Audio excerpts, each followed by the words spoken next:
All right, guys, Jameson and Alex here. Today we're going to be going over a class overview for Dungeons & Dragons 5th edition Barbarian Class. Yes, this is the big Hulk smash class. If you like being big and smashing stuff, this is right up your alley. Yay. All right, Taking Alex. out your frustrations on everything. Yes. What makes you mad? Good. So, you are a barbarian. You are the only class in 5th edition Dungeons & Dragons with a D12 hit die. So you will have the most health, unless you roll your health and your luck is abysmal. You will have the most health in your party 99.9 times out of 100. Yeah, pretty much. Yeah, you're going to get proficiency with light and medium armor, everything but heavy. Shields, there's a reason for that. All your weapons, strength and constitution saving throws, and a couple of skill choices, which obviously are going to make sense for the type of things the barbarian's going to be doing. Right. AKA not arcana and history-based things. Also, you're probably not going to care much about the armor here in a second. We'll get to that as to why. Once you get past like level 4, armor is going to be nothing to you. The big thing that the Barbarian class is built around is Rage, which is basically something you can do as a bonus action, which is going to make you very tanky and increase a little bit of your damage output. Yes. From a mechanical point of view, while you're raging, you gain some benefits while you are not wearing heavy armor. Which you don't get proficiency in anyway. So not too big of a deal on that side of things. You gain advantage on strength checks and strength saving throws. Also, when you make a melee weapon attack using strength, you gain a bonus to the damage roll that increases as you gain levels as a barbarian, shown in the damage column, which we'll put on screen here for you to check out. As you level up, you're going to do more damage, which is great. Yes. You have resistance to bludgeoning, piercing, and slashing damage, and that in of itself is going to make you incredibly tanky. Yep. Those are some of the most common types of damage you'll be taking in 5th edition. It also does not specify like non-magical. So that even Right. magical, bludgeoning, piercing, and slashing damage from spells that happen to throw like, that kind of damage. Somebody throws a magic rock at you, you're still just going to take half damage from it. There are some downsides and things to Rage, which, for example, if you're able to cast spells, you can't cast them or concentrate on them while raging. So if you're looking to build like a barbarian that is like a wizard as well, multi-class, not going to work out really because of that, hindrance to spell casting while using Rage. Yep. Barbarians don't multi-class the spellcasters. Not typically, no. You have to be very careful with doing that, but that's a bit more advanced. The Rage does last for 1 minute until you get to higher levels. It does end early if you're knocked unconscious or if your turn ends and you haven't attacked a creature hostile since your last turn or taken damage since then. You can also end the Rage on your turn as a bonus action. And then once you've raged a number of times shown on your Barbarian level in the column, you must finish a long rest before you can do so again, which we'll have it on screen as you can see, but it's going to level up the amount of times you can use it per day as well. So you're going to be being able to rage more often and do more damage as you get higher levels in the Barbarian class. Your other big feature is going to be unarmored defense, which basically says while you're not wearing armor of any kind, your armor class is 10 plus your dex modifier plus your constitution modifier, but you can use a shield. Yes. So if you wanted to be a very, very tanky boy, you can be with the shield on top of your unarmored defense. I will make a point here. It seems like a good place to do so is typically when you're building a barbarian, your main stats are going to be strength and constitution. That's a very good point to giving make. You more focus on your attacks with strength and more focus on your health with constitution. Yes. You're also going to have reckless attack, which is a feature that lets you give yourself advantage. So you would roll twice, take the better number roll to make sure you hit. The drawback is attacks against you also have advantage. So you're giving yourself a better chance to hit for the risk of being hit back. Yes. Most of the time, you're probably not going to care because you have so much health, plus you're raging for the damage reduction. Right. It makes it worth it in a lot of situations.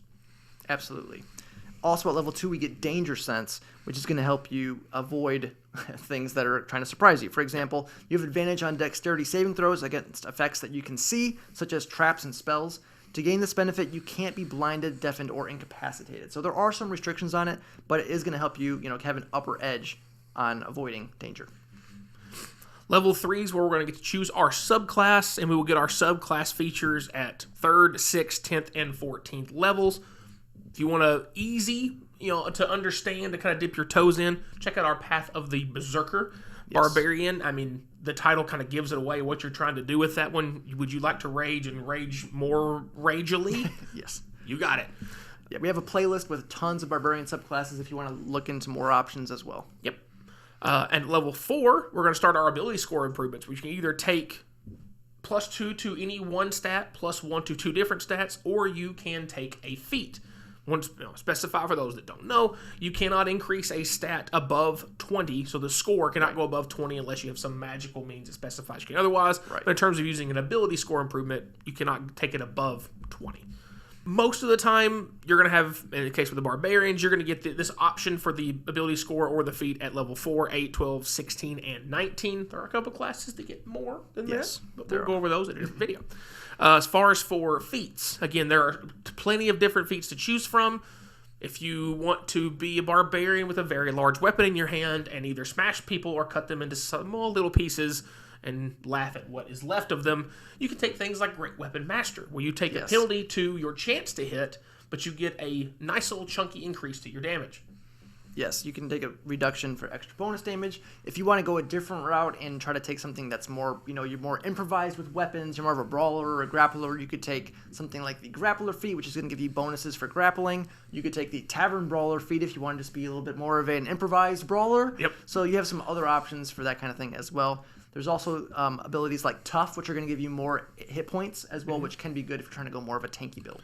Resilient, give you a stat plus an extra saving throw as well. Yes. So plenty of choices in there. And again, the feats are in 5th edition are going to let you further customize your build outside of what a framework of a class and subclass will give you. If there are specific things you're looking to find, feats are usually a good way to look for it. Yeah. You have to remember, though, that you're going to be giving up potential ability score increases. Though some feats, as Alex mentioned with Resilient, do give you maybe one ability score increase and a bonus effect. Yep. At level 5, we get 2 more class features. One is Extra Attack. Whenever you take the attack action, you can attack twice instead of once. So you're going to get multiple chances to hit, which can actually add up if you're doing 2-weapon fighting. With light weapons, there's some different rules with that where you can use a bonus action. So you could potentially make 3 attacks if your build is more of a dual wielding build instead of a big two-handed weapon build. So there's an option. You also have fast movement at level 5, which is going to increase your speed by 10 feet while you aren't wearing heavy armor. At level 7, we're going to have Feral Instinct that gives you advantage on initiative rolls. So when you're rolling to start combat, instead of rolling and adding your dex modifier and taking what you get to roll twice to make sure you get in the fray as quickly as possible. And important because it allows you to rage on your first turn and go sooner, so you can get that defensive buffs and extra damage buffs quickly, and not to maybe risk rolling poorly and then going later in the initiative and getting chunked for damage without having your rage be up and functioning. One thing I will say too is going first in combat, especially if you're going to be like a party tank, lets you get into the middle of combat, so maybe draw focus right at the beginning of a combat and maybe preserve some of your squishier teammates. Yeah, for sure. Also, as part of the level 7 ability, if you are surprised at the beginning of combat and aren't incapacitated, you can act normally on your first turn, but only if you enter your rage before doing anything else on that turn. Right. So again, kind of goes into that whole danger sense thing from earlier, keeping that flavor of you're so just primally honed for combat and smashing and slicing that nothing can fully surprise you. It may catch you off guard for just a split second, but not for long. Level 9, we get Brutal Critical. You can roll 1 additional weapon damage die when determining the extra damage for a critical hit with a melee attack. Ooh. Yeah, this great extra damage on there. Wait for the next sentence. Yeah. This increases to 2 additional dice at 13th level and 3 additional dice at 17th level. I will remind you as well, when you hit a critical hit, which is a natural 20 on the d20, you're going to double your dice. So if you have a d12 plus your modifiers, you would roll 2 with Brutal Critical level 9. You would roll 4 or 5, depending on what level you are at higher levels. Yes. So no class loves a critical like Barbarians do, for that obvious reason. At level 11, we get Relentless Rage. Your rage can keep you going despite grievous wounds. If you drop to 0 hit points while you're raging and don't die outright, which there are certain abilities that say, in spells and other effects that say if this reduces you to 0 hit points, it kills you outright. That's why that wording is in there. You can make a DC 10 Constitution saving throw. If you succeed, you drop to 1 hit point instead, making you, again, nigh impossible to kill because, A, you're probably not getting that down that low anyway, but on the off chance you do because you got clipped by a bunch of spells, it's been a very long day and busy day for you, you're still nearly impossible to kill. Each time you use this feature after the first, the DC increases by 5. When you finish a short or long rest, the DC does reset to 10. Yes. And another reason why you might want to focus on Constitution, keep that health up, have your better chance of making the Constitution save. Yep.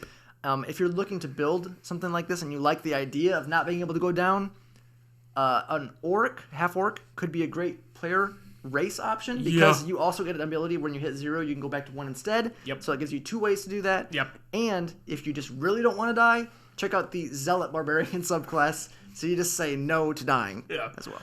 Yep. At 15, we get Persistent Rage. Your rage is so fierce that if it ends early, only if you fall unconscious or if you choose to end it. So if you don't take damage in a round or you don't do damage in a round, you're still really, really irritated all of the time.